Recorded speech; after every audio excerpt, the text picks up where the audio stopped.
Hello everyone, मेरा नाम है मोहम्मद उमर। मैं और आपका हार्दिक स्वागत है आज के इस मैथमेटिक्स सेक्शंस में। मैं आज आपके लिए लेकर आया हूँ कक्षा 9th का चैप्टर नंबर फर्स्ट, जिसका नाम है संख्या पद्धति। ठीक है, नंबर सिस्टम। चलिए, नंबर सिस्टम में हमने पहले पहले उसके नंबर सिस्टम के बारे में यानी संख्याओं के बारे में पढ़ा था फर्स्ट वीडियो में, और सेकंड वीडियो में जो हमने पढ़ा था वो था हमारा परिमेय संख्या के बारे में। तो आज हम पढ़ेंगे बच्चों अपरिमेय संख्याओं के बारे में। चलिए अपरिमेय संख्याओं को देखते कि होता क्या है। देख,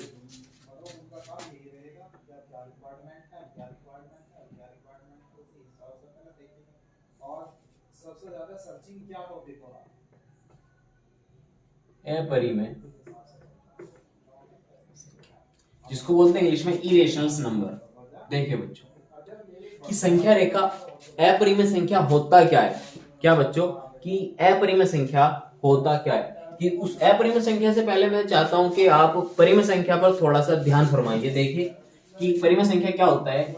जिन संख्याओं को हम P अपॉन Q के रूप में P अपॉन Q के रूप में लिख सकते हैं, ठीक है ना।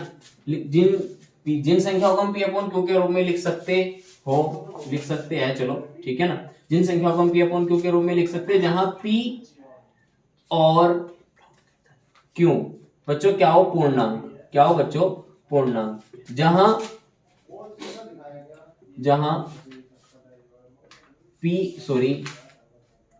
Q not is equal to बच्चों क्या हो, 0। ये तीन डायरेक्शंस थी हमारे सामने कि जहां जिन संख्याओं को हम P अपॉन Q के रूप में लिख सकते हैं। और दूसरी बात क्या थी, जिनका P और Q दोनों क्या हो बच्चों, पूर्णांक। थर्ड बात क्या थी, जिसका Q not is equal to 0। ये थी हमारी बच्चों परिमेय संख्या की डायरेक्शंस। अब इसमें अपरिमेय में क्या होगा भाई, जिन संख्याओं को हम P अपॉन Q के रूप में ना लिख सकते हो या है ना, और P और Q पूर्णांक को जहां Q not is equal to 0। चलिए देखते हैं, मैं इस पर थोड़े से कुछ उदाहरण दिखाता हूं आपको। ध्यान देखिए भाई, √2 क्या बच्चों, रूट इसके नीचे चलो 1 मान लिया, ठीक है भाई। इसको हमने देखा कि जिन्हें P अपॉन Q के रूप में सर ये तो लिखा गया, ठीक है, ये लिखा गया। दूसरी बात, P और Q क्या हो बच्चों, पूर्णांक। क्या इनका P और Q पूर्णांक है? नहीं है ना भाई, एक तो पूर्णांक है बट √2 पूर्णांक नहीं है, तो इसलिए ये अपरिमेय संख्या है। क्या है बच्चों, अपरिमेय संख्या। चलिए और एग्जांपल भाई, √4 देखते हैं भाई। √3 को क्या लिख सकते हैं हम बच्चों, इस तरीके से ध्यान फरमाइए, 3 × 1 कुछ लिख सकते हैं बाहर, नहीं तो √3 आएगा, है ना, इस तरीके से भाई। √4 को हम लिख सकते हैं 2 × 2, और इसको इससे बाहर निकालेंगे तो कितना आएगा, 2, है ना। अब √5 क्या बच्चों, √5 को ज्यादा से ज्यादा हम क्या लिख सकते हैं, 1 × 5। बाहर क्या आएगा भैया, मल्टीप्लाई करो कुछ भी बाहर नहीं आएगा, √5 ही रहेगा ना। तो कुछ चेंज हुआ नहीं हुआ, तो √5 का √5 ही निकला। जैसे √6, तो √6 को हम क्या लिख सकते हैं, 2 × 3। क्या इसमें से कुछ चीज ऐसी है जो हमें पेयर बन गई जिसे हम बाहर निकाल सकते नहीं है ना, तो इसका भी कुछ ऐसा नहीं है भाई। √7 क्या बच्चों, √7 में कुछ ऐसा है जिसको हम बाहर निकाल सकते हैं। √7 को ज्यादा से ज्यादा कितना लिख सकते हैं, 1 × 7। इससे ज्यादा कुछ लिख सकते नहीं लिख सकते भाई। √8 में क्या लिख सकते हैं हम, तो आपको √8 को देखकर तुम्हारा दिमाग खनका होगा कि सर √8 को हम लिख सकते हैं क्या। देखिए 2 × 2 भाई, √8 को ज्यादा से ज्यादा नहीं लिख सकते, इससे ज्यादा कुछ और लिख सकते नहीं लिख सकते। तो एक बात ध्यान देखिए, यहां से ये 2 पेयर बना, तो इनमें से एक बाहर आया, अंदर कितना बचा बच्चों, √2। तो √2 बचा, यही हमारा अपरिमेय संख्या का फिर बना। इसी तरीके से भाई 9 है, तो 9 का क्या बनेगा, 9 को क्या लिख सकते हैं ज्यादा से ज्यादा, 3 × 3, यानी इसका रूट, और इसको बाहर निकालेंगे तो कितना आएगा, 3, है ना भाई। कितना है बच्चों, 10। तो 10 का ये रूट, तो 10 को क्या लिख सकते हैं ज्यादा से ज्यादा, 2 × 5। इससे ज्यादा बाहर निकालो कितना जाएगा, 10 ही भाई। √2 × √5 इज इक्वल टू 10 ही बनेगा ना, मल्टीप्लाई करके फिर दोबारा 11 को ज्यादा से ज्यादा कितना लिख सकते हैं, 1 × 11। रूट बाहर 11 ही रहेगा, कोई चीज नहीं। तो इस तरीके की ये जो हमारे ये है बच्चों, ये तो ये सारे हमारे अपरिमेय संख्याओं के उदाहरण है। चलिए, तो इतने सारे हमने अपरिमेय संख्याओं के उदाहरण देखिए और दिखाता हूं मैं। चलो देखिए भाई, हमने एक चीज पढ़ी थी अपनी कक्षाओं में, पाई। पाई पाई भी एक अपरिमेय संख्या है जिसका मान, ये पाई का नाम सुनते ही आपका दिमाग में एकदम आएगा सर पाई 22/7 होता है। क्या होता है? हाँ 22/7 होता है, ठीक है, मगर 22/7 क्या अपरिमेय संख्या है? हाँ, क्योंकि 22/7 कोई निश्चित मान वैल्यू नहीं है कि 22 पाई का मान 22/7 है। ये लगभग में लिया गया है बच्चों, किसमें? लगभग में। इसलिए तो ये लगभग में लिया गया है, ये कोई निश्चित मान नहीं है। हम पहले से उसको यूज करते आ रहे हैं, हमारे क्वेश्चंस भी सही जा रहे हैं, हम सर नंबर भी पूरे मिल रहे, हम कर भी सही रहे, ना वे गलत बताने वाले ना हम गलत है। तो इसीलिए क्या है कि लगभग में 22/7 लिया गया है, लगभग में। ये कोई वैल्यू निश्चित नहीं है कि पाई का मान 22/7 ही होगा। चलिए एक और चीज दिखाता हूं मैं कि 0.0100100001 ये इस तरीके से ऐसे ही चलती जा रही है। ये क्या है सर? देखना है, कुछ पढ़ना नहीं है इसके बारे में, मैं दिखा रहा हूं केवल। इस तरीके की संख्या एक हमारी अपरिमेय संख्या में आती है जो बच्चों इसी तरीके से बढ़ती चली जाती है, ठीक है। इसी तरीके से जो संख्याएं हमारी बढ़ती चली जाएंगी उनको हम बोलते हैं अपरिमेय संख्या। चलिए देखते हैं आगे।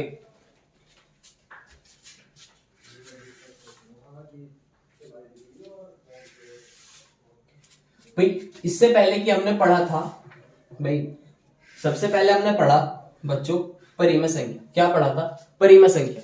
तो परिमेय संख्या देखते क्या होता है कि भाई सबसे पहले हमने पढ़ा परिमेय संख्या। क्या पढ़ा था बच्चों? परिमेय संख्या, ठीक है। और उसके बाद पढ़ा हमने अपरिमेय संख्या। क्या? अपरिमेय संख्या, जो हमने बिल्कुल अभी पढ़ा। और परिमेय संख्या और अपरिमेय संख्या भी, परिमेय संख्या हमने भी पढ़ी थी जो 1/2 या 3/2 इस तरीके से लिखी हुई हो, है ना। इस तरीके की संख्या हमने पढ़ी थी कि जो हमारी परिमेय संख्याएं कहलाती है, जो 1/2 3/2 इस तरीके की हो। और अपरिमेय संख्या हमने पढ़ी थी भाई √3, जो अभी पढ़ का है बिल्कुल, एंड √5 एंड √7 इस तरीके की, एंड √11, है ना। तो ये हमने सारी पढ़ी थी। और इसके बाद मैं बताना चाहता हूं वास्तविक संख्या। वास्तविक संख्या कि सर ये देखिए, जब हम परिमेय संख्या और अपरिमेय संख्या को एक साथ मिला देते तो बच्चों हमारे पास बनता वास्तविक संख्या। कि इस तरह के समझो, ये एक संख्या रेखा है, यहां समझिए, यहाँ पे 0.012 है ना, और यहाँ पर इधर माइनस के वर्ग। एक बात जानते होंगे कि 1 और 2 के बीच में आता बच्चों 1.5 यानी 3/2, ठीक है भाई। रियल नंबर ये रहा, इस तरीके से कि ये जो संख्या रेखा है इस पे हम हर मान को दर्शा सकते हैं। इस पे सारे मान है, जो परिमेय संख्या भी और अपरिमेय संख्या भी। कुछ मान ऐसे भी होंगे जो कहीं को √2 के रूप में होंगे, कहीं √3 के रूप में होंगे, ना। इस तरीके के भी मान होंगे, तो वे सारे हमारे इस पे होंगे। तो ये सारी वैल्यू हमारी वास्तविक संख्या कहलाती है, यानी रियल नंबर, जिनको हम इस पर दर्शा सकते हैं। भाई जो भी हमारा संख्या रेखा पर होगा उसको हम रियल नंबर बोलते हैं, और इसी संख्या रेखा को हम वास्तविक संख्या रेखा का भी बोल सकते हैं, बोलते हैं। इसको भी हम वास्तविक संख्या रेखा कहते हैं, ठीक है ना। चलिए आगे देखते हैं बच्चों। मैं आशा कर रहा हूं कि इतना आपको अच्छे से समझ में आ गया होगा। चलिए आगे देखते हैं बच्चों। एक मैथमेटिशियंस थे हमारे, जो मैथ के बहुत अच्छे हुए थे, पाइथागोरस। देखिए उन्होंने एक प्रमेय दी, पाइथागोरस प्रमेय। क्या बच्चों? पाइथागोरस प्रमेय, जिसको हम आगे बहुत अच्छे से पढ़ेंगे। और यहाँ पर केवल हम इसका थोड़ा सा नजर डालेंगे इस पे, जो हमारे क्वेश्चंस में थोड़ा सा यूज होने वाला है, ठीक है ना। पाइथागोरस प्रमेय। भाई पाइथागोरस प्रमेय क्या होता है कि जब हमारे पास एक कोई समकोण त्रिभुज यानी जिसका एक कोण 90 डिग्री का हो। देख भाई मैं एक बना लेता हूं समकोण त्रिभुज, ये रहा, जिसका एक कोण बच्चों 90 डिग्री का है, ठीक है। इसको नाम दे देता हूं, ये रहा इसका 90 डिग्री का कोण, ये ए बी और सी। इसमें देखिए ये जो होता है ना, इसको बोलते हैं बच्चों आधार। क्या बोलते हैं? आधार। और ये इसका होता है लंब। क्या? लंब। और ये कर्ण, ठीक है। पाइथागोरस प्रमेय में क्या बताया उन्होंने हमसे कहा कि कर्ण का स्क्वायर, क्या बच्चों? कर्ण का स्क्वायर बराबर होगा आधार का स्क्वायर, किसका बच्चों, आधार का स्क्वायर प्लस लंब का स्क्वायर। पाइथागोरस प्रमेय ये कि कर्ण स्क्वायर बराबर आधार स्क्वायर प्लस लंब स्क्वायर, ये हमारे पास बच्चों पाइथागोरस प्रमेय है। देखिए मैं इसको कुछ प्रूफ करके बताता हूं। इसमें देखिए कि इसको किस तरीके से हम यूज करते हैं। जब हमारे पास कोई एक समकोण त्रिभुज हो और इसमें हमें दो भुजाएं मिली हो, भाई ये ए बी और सी, मान लेता हूँ कि एक का इकाई है, यानी ये कोई एक एकक है, ठीक है, ये भी 1 होगी। चलिए देखिए, ये कोई मैंने निश्चित वैल्यू नहीं ली, एक का इकाई कुछ भी सेंटीमीटर मीटर किलोमीटर जो भी तुम्हें मानना हो तुम मान सकते हो। तो मुझे निकालनी बच्चों कर्ण की वैल्यू। तो ये क्या है हमारे पास, आधार, क्या है आधार, और यह बच्चों लंब, और हमको निकालना है कर्ण। कर्ण का वैल्यू कैसे निकाल लेंगे, देखिए भाई हमने अभी पाइथागोरस प्रमेय में पढ़ी कि कर्ण का स्क्वायर बराबर लंब स्क्वायर प्लस आधार का स्क्वायर, ठीक है। तो कर्ण हमें ये प्रूव करना है कि ये वाली भुजा क्या है इसकी, ठीक है ना। तो इसको हम ऐसे ही रखेंगे बच्चों,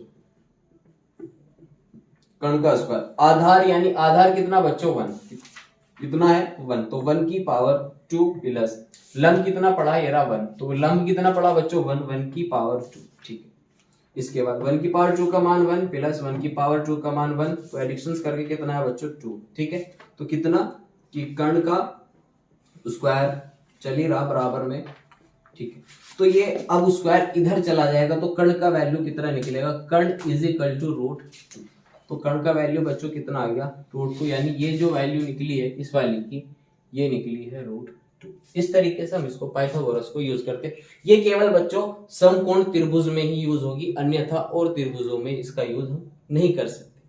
चलिए आगे अब हम अपने एग्जाम्पल पे देखते हैं। जो हमारा एग्जाम्पल नंबर 3 है वो है क्या भाई, एग्जाम्पल नंबर 3 हमें कहा, क्या कहा सुनिए ध्यान से, कि संख्या रेखा पर √2 का स्थान निर्धारित कीजिए। स्थान निर्धारित किसका भाई, संख्या रेखा पर √2 का स्थान निर्धारण कीजिए। देखिए मैं लिखता हूं क्वेश्चंस को।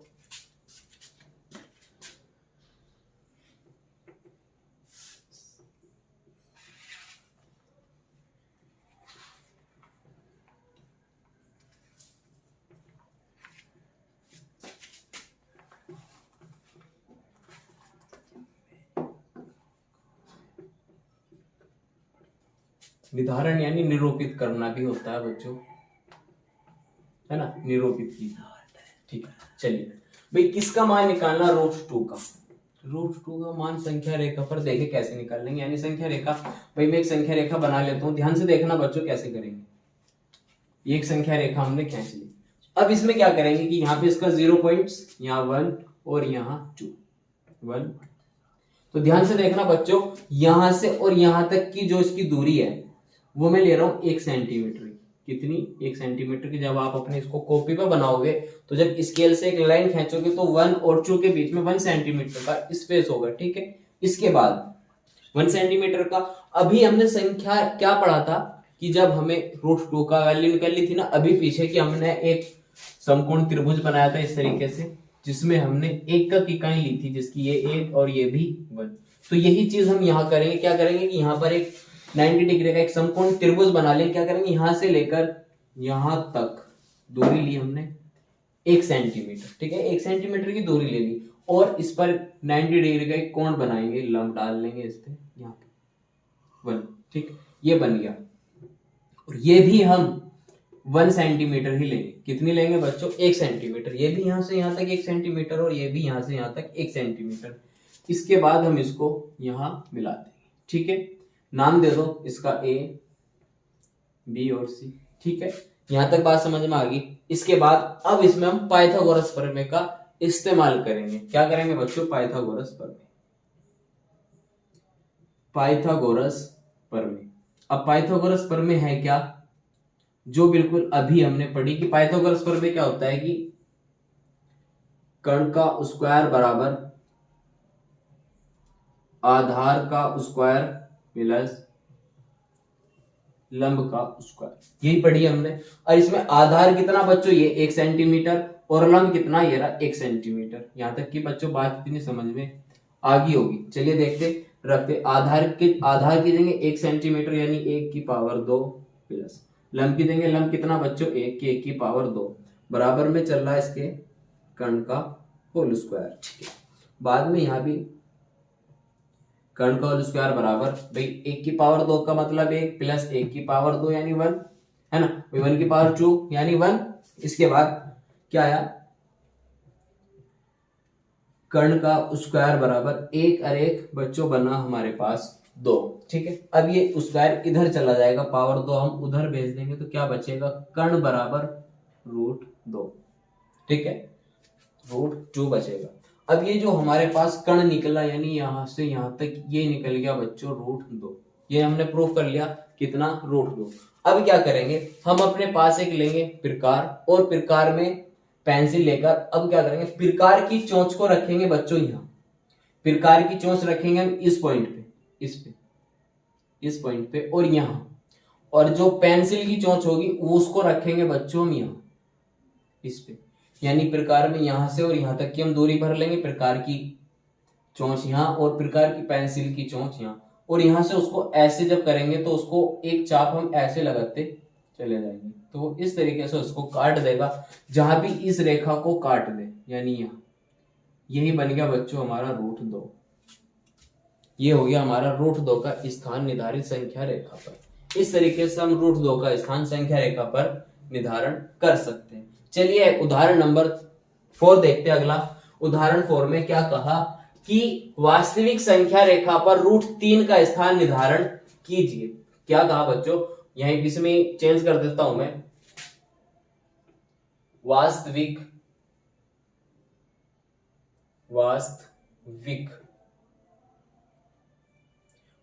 संख्या रेखा पर √3 का स्थान निर्धारण कीजिए, ये कहा। ठीक है, अब सर ये क्या भी हम √2 के सदमे से नहीं निकले, आपने √3 का दे दिया? नहीं बच्चों देखो ध्यान से देखना, सारा काम यही है भाई। करना क्या है, √3 का स्थान निर्धारण करने के लिए सबसे पहले बच्चों हम इतना काम जरूर करेंगे, इस सवाल में भी जितना हमने इसमें करा कि √3 में सबसे पहले हम इतना ही काम करेंगे, ठीक है ना। उसके बाद क्या करेंगे भाई, इतना काम कर लिया जितना हमने √2 के लिए करा था, √2 की वैल्यू निकाल ली। अब इसके बाद में क्या करेंगे, √3 का मान निकालने के लिए अब हम ये जो a और c है ना, यहां तक पूरा कर लिया। उसके बाद a और c को हम आधार मानेंगे। क्या मानेंगे बच्चों, आधार। और इसको आधार मानकर यहां से एक 90 डिग्री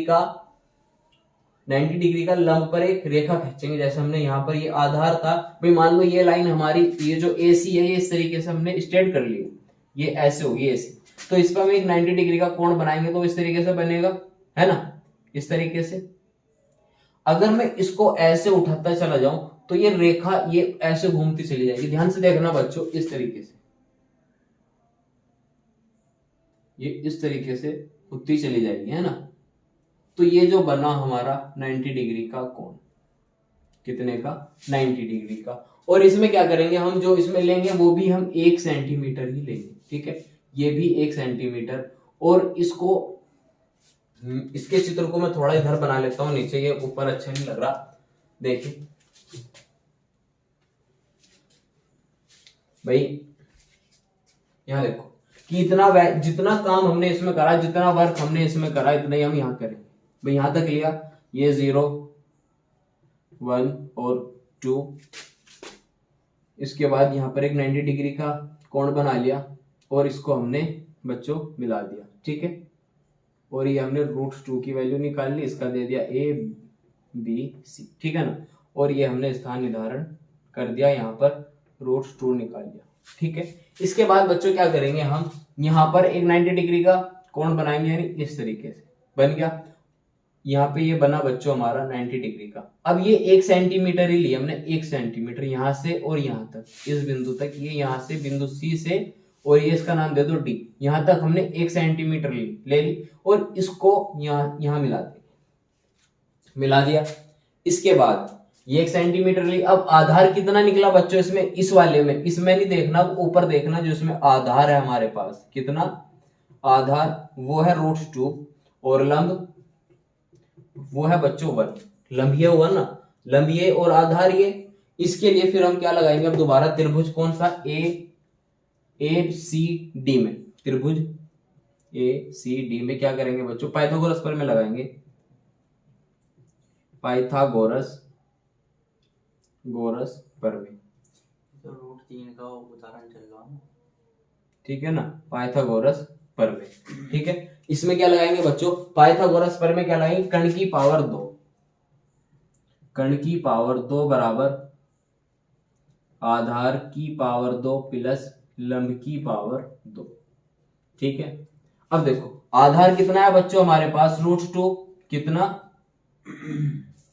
आधार है हमारे पास √2, कितना √2 की पावर 2 प्लस लंब कितना बच्चों 1 की पावर 2, इसकी तरह लिख लेंगे, और ये कण ऐसे ही लिख लेंगे, कण की पावर 2। ठीक है, यहां तक बात समझ में आ गई। इसके बाद भाई इसका जब हम निकल लेंगे वैल्यू, यहां ध्यान से समझना, इसकी पावर 2 से जब इसको निकल लेंगे तो 2 आएगा। वो किस तरीके से है वो इधर समझा रहा हूं, देखो जब हम √2 की पावर 2, इसको भी कैसे लिखेंगे, 2 √2 गुना √2। जब हम ऐसे की आपस में, यानी दो करणी की आपस में, जब दो रूट में कोई वैल्यू सेम हो और उनकी आपस में मल्टीप्लाई करते हैं तो बच्चों यहां से एक बाहर निकल जाता है। यानी जैसे अभी हम पढ़ रहे थे √4 के बारे में, 2 गुना 2 इस तरीके से, तो यहां से क्या निकला था 2। तो अगर हम इनको भी इसी तरीके से लिखना चाहे तो रूट है ना, ये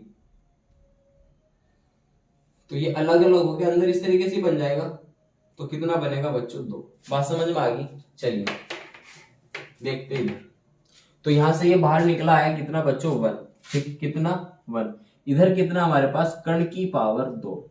ठीक है, यहाँ के बाद इन दोनों का एडिशन कितना निकला बच्चों 3, और इधर कितना कण की पावर 2।